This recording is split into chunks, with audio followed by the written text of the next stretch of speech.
Hi, Stephen. Hello there. Thank you. Thank you for joining me. You look very dapper. Yeah, well, I've been doing a number of online broadcasts, so I thought, although somebody once said to me, I've got a face for radio, occasionally they have to see me, so I thought I'd at least try and look a little bit smarter than sweat tops and unshaven. Yeah, very, very nice.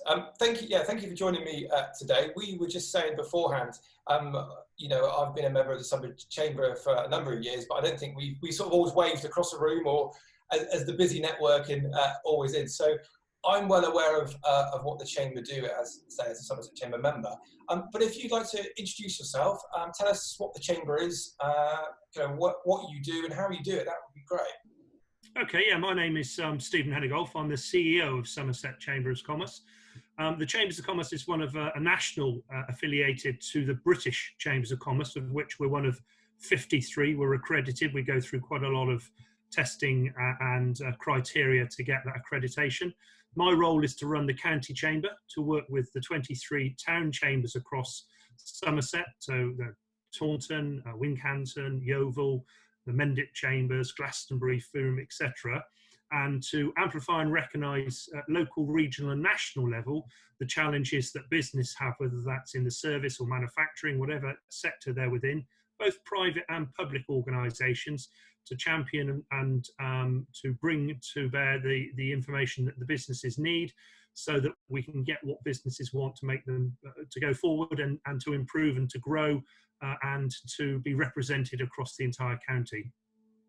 Excellent. That's really good. And it said there's some cracking businesses that are members. Oh, we're so lucky. We have such a diverse offering. I've got quite an enviable job in as much as I can go and talk to cheese manufacturers in the morning, basket weavers on the Somerset levels. I can go and see the manufacturing of attack world-class helicopters, and then I can pop up to the largest construction site in Europe and see them building with the largest number of tower cranes and the biggest crane in the world, and then pop back somewhere else in the evening and have a locally produced cider. So the diversity is quite phenomenal.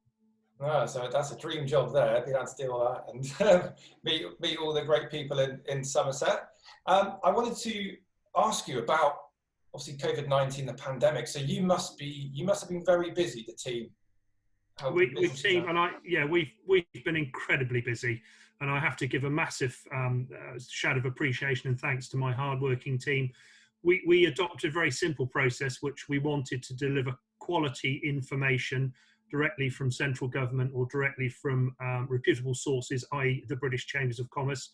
And we wanted to listen to what businesses were saying, understand their pain, the challenges, what this unprecedented situation has produced, and to support them. So a great example is when we had the original directive from the Chancellor of the Exchequer about what furloughing was, and 80%, there were a number of businesses that immediately fell through the gaps. One of those were businesses where, through no fault of their own, their tax advisor had said to them, for tax efficiencies, pay yourself a very small salary and take that as a dividend.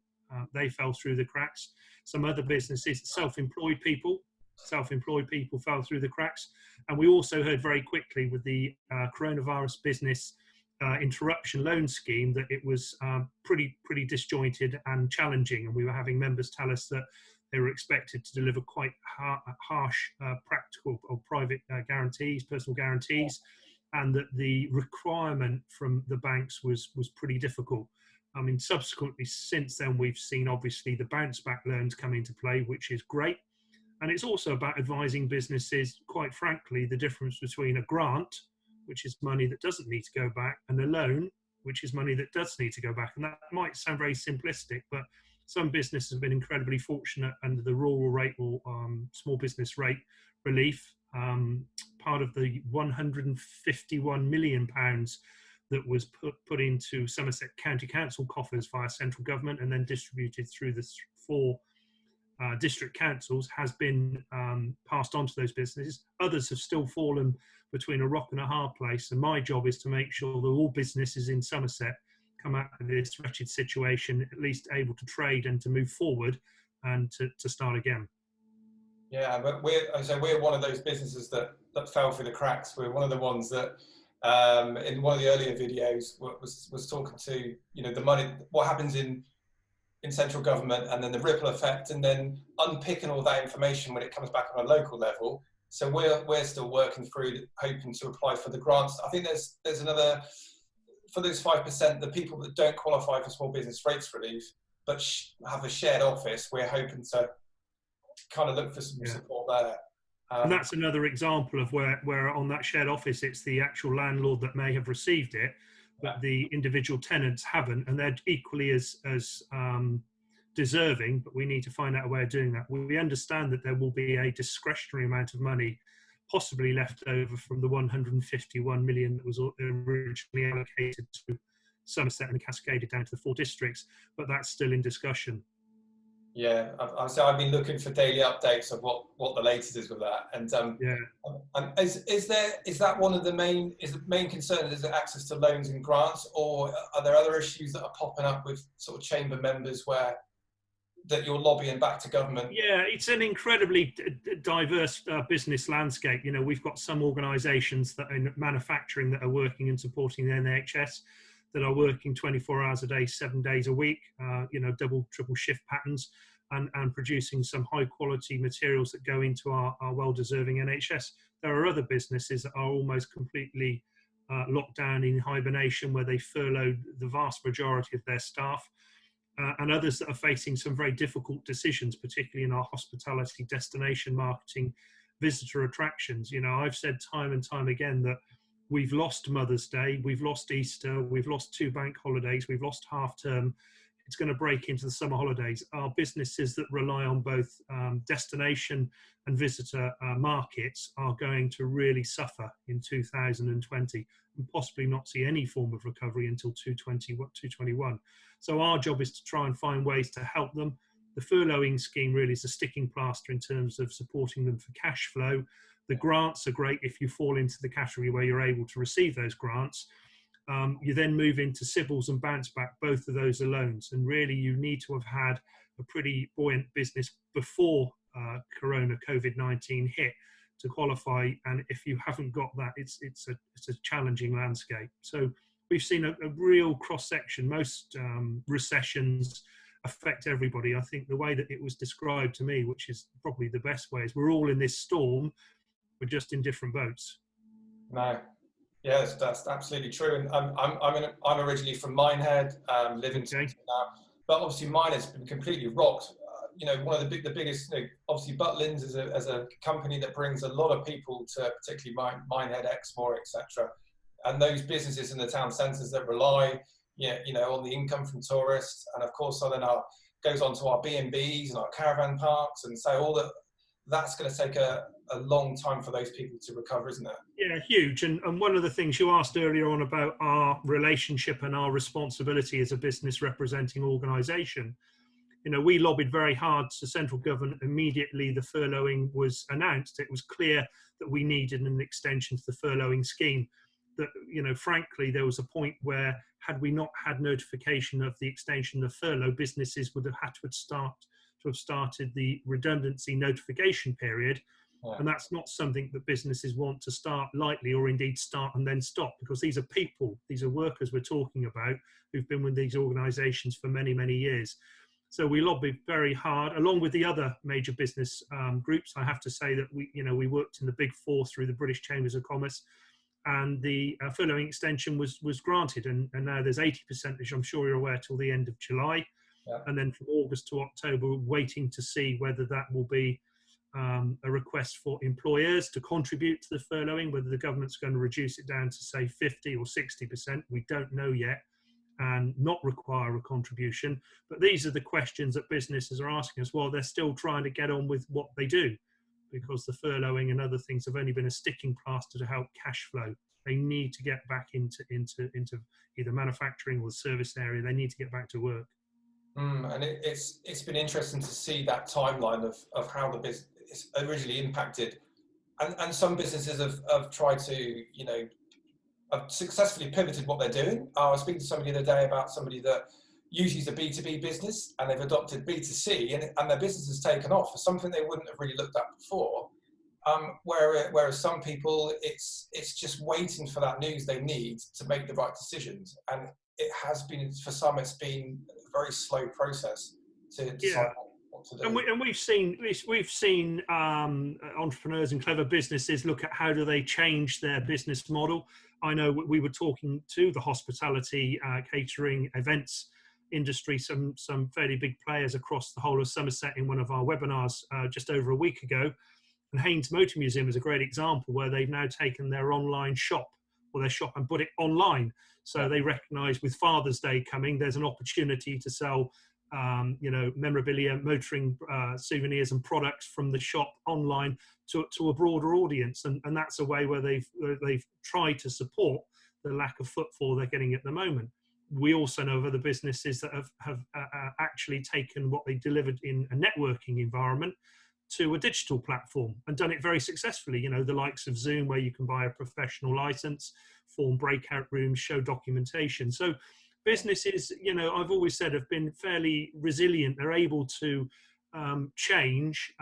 It's not always welcome, but sometimes it helps them in terms of getting what they need to do to the next point. Yeah, and I think you mentioned on people wanting to help in, and people are being forced to learn new things, learn new skills like Zoom. I think I'd used it once from one client. I was like, what's that?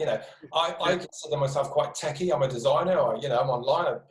But for me, this is something I wanted to do for a while, but it's that kind of, okay, I don't know if I do it in the right way.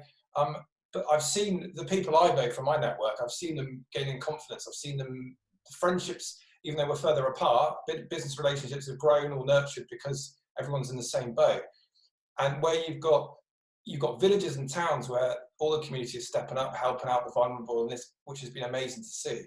I've personally been really overwhelmed by the Somerset business community, how much people have helped each other, how much we felt of a part of this together, and all the webinars, the free advice. I mean, I've bookmarked, Stephen, so many things that are useful in this time, which is great. Yeah, and it's a really good testament to the good people within business. People buy from people, and at the end of it, if you were going to have a look at a business organisation, you wouldn't go and look at the empty office when it was shut. You'd go during the day so you could meet the people, the accountants, the HR people, the marketing people, the people in the purchase and bought ledger. So it's all about that. And Somerset businesses and Somerset people have been absolutely fantastic. We've seen our members supporting and providing webinars and advice. We've opened it up for free. I'm aware we're a member-based organisation, but this isn't the time to chase the money or to ambulance chase. This is the time to support and help businesses across the whole of Somerset and wider Southwest. We're working with our colleagues in Devon and Exeter Chamber, in Dorset. We're working with Business West. We're working with Cornwall Chambers of Commerce. One of the interesting things, and you talked about the brave new world of digital delivery, my colleague in Cornwall always struggled to get, really world-class speakers down because it's a long way, driving down all the way down to Truro or Falmouth for an hour, an hour and a half. The advantage of digital platform is that he can get some world-class speakers. And indeed, we've been working with the Singapore Chambers of Commerce. We've worked with the Italian Chambers of Commerce, and we've worked with the Spanish Chambers of Commerce. We're forming new relationships and new friendships through this new method of communication, and it's great. We'll never get away from the fact, at half a pint on the terraces at the Cooper Associates ground, watching Somerset give Kent a good hiding. We'll never go away, and the networking there. But actually, there's a lot to be said for the cost efficiencies and resources of running a Zoom conference. Really good. Yeah, absolutely, and also the impact on carbon footprint and other things that benefit. And we've seen sort of various stories online of wildlife and things reclaiming areas that haven't been. Yeah. I've been concerned about the seagulls in Minehead, particularly, probably very confused where all the chips have gone. But, yes, having been a victim to that, I remember going up at one point and rather stupidly holding something, and a large piece of my battered fish disappeared as this gull swooped down. I'm wise to what they do there now. They're not showing coming forward. Well, the ones, I think the ones in mine are only like level 3. The Wing Commander ones are in Padstow, and they are like, they've got headsets. They just go, table, go, go, go. Yeah. I wanted to, so you mentioned the website's great. There's an advice hub on there. You said there's resources, there's webinars that people can access. and have a look at. As we, as you and I, and lots of us have been home working, how's the transition been for the home working? And I guess one of the big things, which you've been banging the drum for at the Chamber, has been the connectivity, the digital infrastructure for like rural broadband and bringing the rural communities up with the towns. And how do you see that evolving? I think there's a big job to do. You're right. We've been talking about this now consistently for some time. I think we're behind the curve. They talk about major conurbations and their broadband width and speed. Well, that's not an excuse not to include the rural economy. You know, one of the beauties we have is we like where we live, we love where we work. So in this brave new world where we can work from home, why can't we have the connectivity? And, you know, we've seen examples where businesses have said that they've had to get in the car and drive to the physical office because they can't get a connection at home. Well, that's ridiculous. You've spoken about the carbon footprint. To drive to an office simply to get a connection is unacceptable in this current day and age. And we would really push and have been pushing very hard for high quality broadband connectivity and 4 or 5G across the whole county and wider southwest.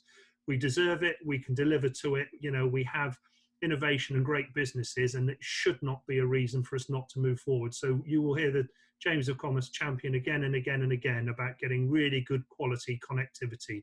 We're owed it and we have to have it. Absolutely. It's quite funny you mentioned that, because I've been running online quizzes during lockdown, and our broadband's been playing up. And last Saturday, I had to drive to our empty office at Hestercombe at 7:30 on a Saturday night, because the broadband was better there than at home, or more reliable. And obviously you spoke very passionately at Digital Taunton. Yes. About this subject. And I know that Shane and Jeremy and the team there and yourselves, it's just absolutely fundamentally important that we have this, because you say we've got this beautiful place we live, and the main barriers are limitations to good broadband. I was speaking to somebody else this morning about that they live in a lovely part, and they're like, the things are going to change. I'm going to work from home now, but I need good broadband, and it's things like Zoom for her. It's like it's too unreliable for like running a webinar. So hoping it's going to. Yeah, and we don't want to see, and I'm never going to advocate the building of a dual carriageway across the middle of Exmoor. That's not the way forward. But in terms of infrastructure and digital connectivity and broadband and 4G, etc., is really, really important to us. We can deliver as a world-class county and as a leader in the southwest if we have proper connectivity. There's absolutely no reason why we can't. You look at some of the business organisations that we have within Somerset. You know, the Leonardo helicopter manufacturing. You've got the hydrographic office in Taunton, world class. Yeah. You've got the largest construction site in Europe, up at Hinckley. You've got some of the best agri-tech and food development, and yet here we are struggling to get connectivity. It's really not good enough.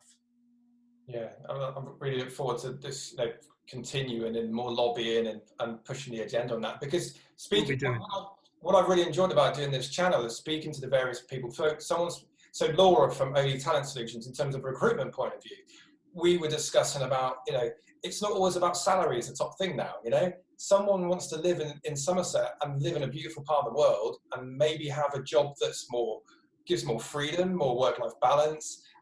The 9 to 5 is quite old-fashioned. We need to trust people more to do their job and to enjoy what's around us. In terms of mental health, to be able to go out and take some time out from the screen, go out and walk on the Quantock Hills or Black Downs or whatever, Mendips. We've got everything here, and just really want to drive that home now. So how about this as a thought process then? Rather than losing the huge number of young people that we do off to university and to the bright lights because it's about the challenges, or they want to get into London or Birmingham or Manchester or whatever. How about we retain them? How about we know why they love it down here and why they enjoy the work-life balance which you spoke about, and rather than lose them, how about we retain them so that they can enjoy that work-life balance of surfing, walking on Exmoor, going to the Cheddar Gorge, etc., and have a really good job? Why can't we do that? And the answer is we can, if we just accept that we're just as good as anybody else and can deliver through those young people. And then what a formidable force we would be. Absolutely. And I think, I went to university and came back, wanted to move back here because I'm, love it. Why? I don't know, for me, where I would want to work and live anywhere else.